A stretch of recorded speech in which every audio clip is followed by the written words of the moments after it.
Voici quelques astuces pour que les vacances soient vraiment un moment de détente pour tout le monde.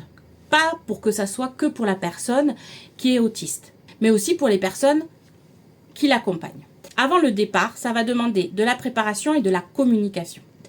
Il va falloir planifier ensemble en détaillant le plus possible chaque étape.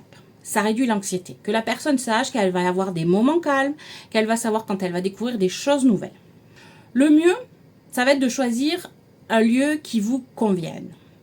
Soit calme, soit familier, soit quelque chose que vous avez vraiment envie de découvrir.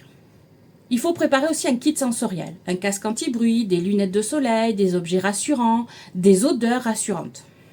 Il faut aussi informer les proches si tu pars avec d'autres qui n'ont pas ce fonctionnement ou un autre fonctionnement atypique, pour qu'ils comprennent ce qui se joue et pour qu'ils soient plus compréhensifs. Toute cette préparation, mets-la sur papier pour que ça décongestionne ton cerveau de cette charge mentale. Ensuite, pendant les vacances, le mieux c'est de respecter son rythme, d'accepter les pauses et les moments d'isolement sans culpabiliser et en ayant bien expliqué aux autres que c'est pour soi et pas contre les autres. D'avoir mis en place des signaux simples pour exprimer le besoin de calme ou de changer d'activité. Ne pas hésiter à changer d'activité ou de lieu si l'endroit devient trop stimulant ou anxiogène. L'après-vacances est tout aussi important. Il faut que la personne autiste prenne le temps de récupérer pour se recentrer, sans pression, reprendre ses routines. L'important, c'est de reprendre ses routines progressivement, mais le plus rapidement possible.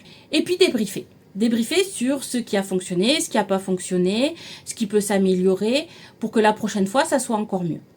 Mieux tu vas connaître tes besoins en vacances, mieux tu vas les préparer et mieux tu les vivras.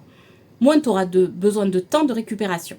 Alors c'est ce que je fais dans mes coachings, j'accompagne à mieux se connaître, à savoir ses besoins, ses valeurs, savoir ce qui est nécessaire pour récupérer, pour comment je fonctionne, qu'est-ce qui me fatigue. Voilà, je vous dis à bientôt pour un nouvel épisode de Vie ma vie d'atypique.